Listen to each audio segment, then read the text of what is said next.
नमस्कार दोस्तों, स्वागत है आपका हमारे YouTube चैनल पर। आज जो हम पेपर लेके आ रहे हैं ये 30/8/2025 को हुआ था इवनिंग शिफ्ट में TGT हिंदी का। आज इसमें हम मैथ्स वाला पोर्शन कर लेंगे। जनरल मैथ में जो फर्स्ट पेपर में आता है मैथ्स, उसका पार्ट करेंगे। तो आइए देखते हैं। तो ये जो पार्ट है अर्थमेटिकल एंड न्यूमेरिकल एबिलिटी का पार्ट है। तो इसका फर्स्ट क्वेश्चन देख लेते हैं। पहला क्वेश्चन कह रहा है कि यदि 48,600 को 3% वार्षिक ब्याज दर से 2 वर्षों के लिए जमा किया जाए तो चक्रवृद्धि ब्याज और साधारण ब्याज के बीच का अंतर कितना होगा, ये हमें निकालना है। तो इसमें जो आंसर होगा वो आंसर फोर्थ होगा, fourth option. Question number second देखते हैं। क्वेश्चन नंबर सेकंड है कि 5,000 का वार्षिक साधारण ब्याज की दर से कितने वर्ष के लिए 700 रुपये ब्याज प्राप्त होगा। यानी कि ये कह रहा है कि हमें 700 रुपये का ब्याज प्राप्त हुआ है। ठीक है, हमें समय निकालना है, हमें कितने समय में हमें ये प्राप्त हुआ है। पैसे दिए हुए हैं, परसेंटेज दी हुई है और ब्याज दिया हुआ है। तो अब हमें निकालना है इसका टाइम। तो इसका ऑप्शन नंबर 2 इसका आंसर बिल्कुल ठीक है। 2 साल के लिए है ये। 2 साल में हमें 700 रुपये का ब्याज मिलता है। अगला क्वेश्चन देखते हैं। क्वेश्चन नंबर 3 ये कह रहा है कि 19 में अमित की आय इतनी थी। ठीक है, 25,500। उसकी आय की प्रत्येक वर्ष 30% में वृद्धि होती है। वर्ष 2021 में उसकी आय कितनी थी। 2019 में थी 25,500 और प्रत्येक वर्ष 30% की वृद्धि हुई है। तो 21 में पूछ रहा है वो कितनी थी। तो ये हो गई ऑप्शन नंबर 4, 43,095 रुपये। क्वेश्चन नंबर 4 देखिए साधारण ब्याज का ये तीसरा क्वेश्चन हो गया। इसलिए तो हम आपको ये वीडियो लेके आ रहे हैं। आपको पता तो लगे आपको किस तरह के क्वेश्चन आ रहे हैं और कौन से रिपीट हो रहे हैं और कौन से टॉपिक पे ज़्यादा क्वेश्चन आ रहे हैं। सारी चीज़ की प्रैक्टिस करते रहें। क्वेश्चन नंबर 4 देखिए, ये कह रहा है कि 5,000 के 6% वार्षिक ब्याज की दर से कितने समय में 900 रुपये ब्याज प्राप्त हो। देखिए तो इस तरह का दूसरा क्वेश्चन आ गया। ऑप्शन नंबर फर्स्ट 3 साल में मिला है जी। अगला क्वेश्चन, क्वेश्चन नंबर 5 ये कह रहा है प्रथम 26 सम प्राकृतिक संख्याओं का औसत क्या होगा। तो ये है ऑप्शन नंबर 27 आंसर इसका। अगला क्वेश्चन देखते हैं। Question number 6।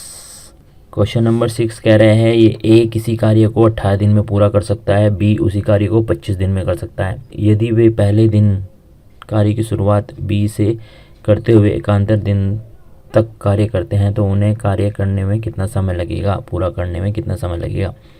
तो ऑप्शन नंबर 2 है। अगला क्वेश्चन देखते हैं। क्वेश्चन नंबर 7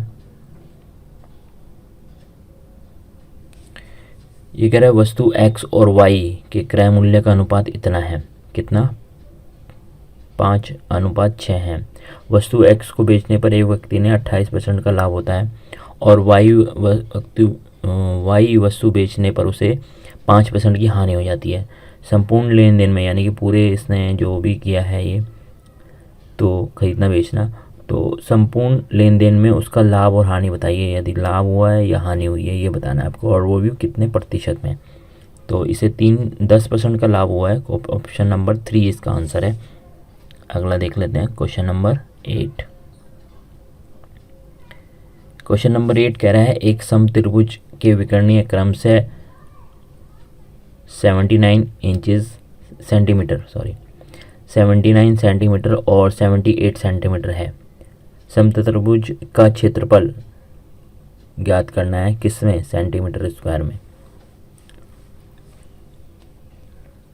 ऑप्शन नंबर 3 इसका आंसर है। ठीक है, अगला देखते हैं। Question number 9।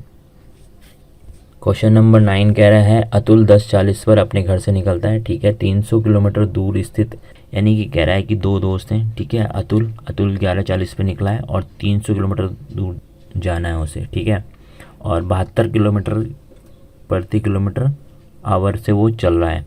उसका दोस्त है दूसरा, वो 11:20 पे निकला है। वो 10:40 पे निकला था, ये 11:20 पे निकला है और 80 किलोमीटर की चाल से चल रहा है। तो कितनी देर में मिल जाएगा इससे? तो ऑप्शन नंबर इसका कितने समय में पर मिल जाएगा। तो ऑप्शन नंबर इसका 4 इसका आंसर सही है। 5:20 पे वो इससे मिल जाएगा। अगला क्वेश्चन देखते हैं। Question number 10। देखिए वार्षिक ब्याज का देखिए ये चौथा या पांचवा क्वेश्चन आ गया है। सचिन ने 20% वार्षिक चक्रवृद्धि ब्याज पर 38,975 रुपये जमा किए। 2 वर्ष बाद सचिन को प्राप्त कुल राशि में कितनी राशि प्राप्त हुई? तो ये हुई है ऑप्शन नंबर 4, 56,124 रुपये प्राप्त हुए उसे। अगला क्वेश्चन देखते हैं।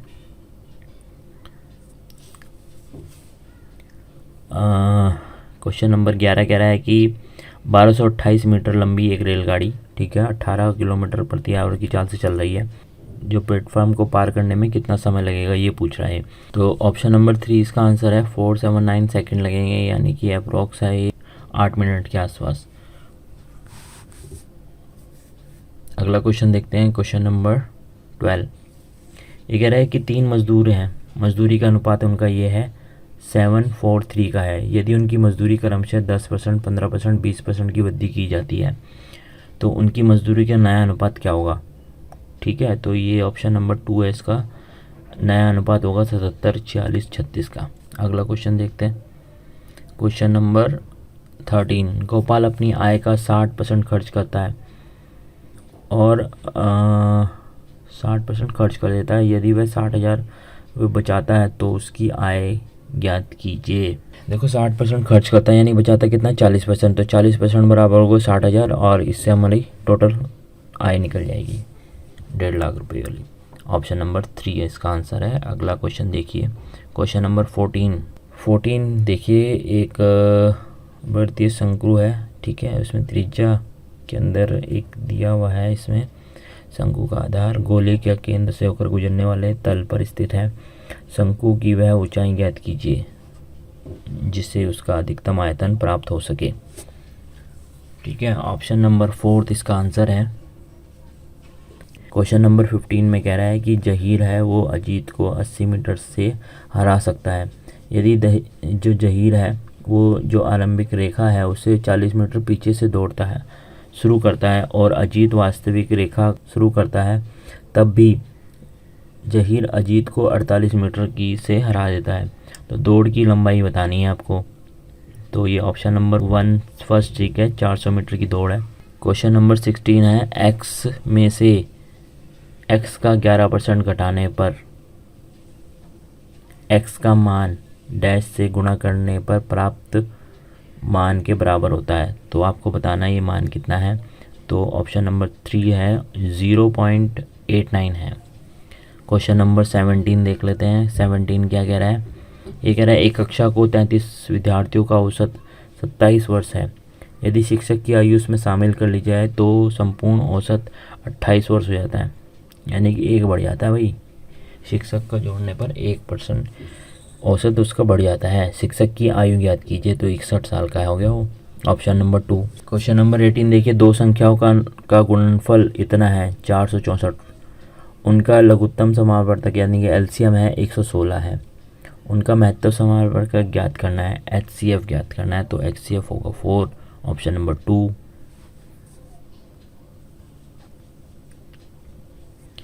अगला क्वेश्चन देखिए, क्वेश्चन है एक वस्तु 62% लाभ पर बेची जाती है, ठीक है। यदि क्रय मूल्य में 25 रुपये की वृद्धि की जाए और विक्रय मूल्य में 15% की कमी कर दी जाए तो लाभ 17.6% होगा। वस्तु का मूल क्रय मूल्य कितना होगा? ऑप्शन नंबर 4 इसका आंसर सही है, 100 रुपये होगा। अगला क्वेश्चन है 20, क्वेश्चन नंबर 20 देखिए, एक क्वेश्चन तो ये इस तरह का आता है हर पेपर में, तो इसको भी अच्छे से करके जाना। ये पहले हम पढ़ लेंगे। और इसमें क्या दिया हुआ है, कंपनी द्वारा 2 वर्षों की 6 महीने का कारों का प्रतिशत दिया हुआ है, सन 2000 का 2001 का कारों का बता रहा है कि कितनी कार बनी है। 2000 में बनी है 3.5 लाख और 2001 में बनी है 4,40,000। क्वेश्चन क्या है? क्वेश्चन है यदि कंपनी द्वारा प्रत्येक वर्ष उत्पादित एस प्रकार की 85% कार बेची गई तो एस प्रकार की कितनी कारें बिना बिक्री के रह गई? तो ये बताना है आपको। ऑप्शन नंबर 3 इसका आंसर है, 11,850 रह गई। तो दोस्तों ये था आज का जो हम पेपर लेके आए हैं टीजीटी हिंदी का, जो मैथ का पोर्शन, जनरल मैथ का क्वेश्चन आए हुए हैं इसमें, ये आज हमने किया है।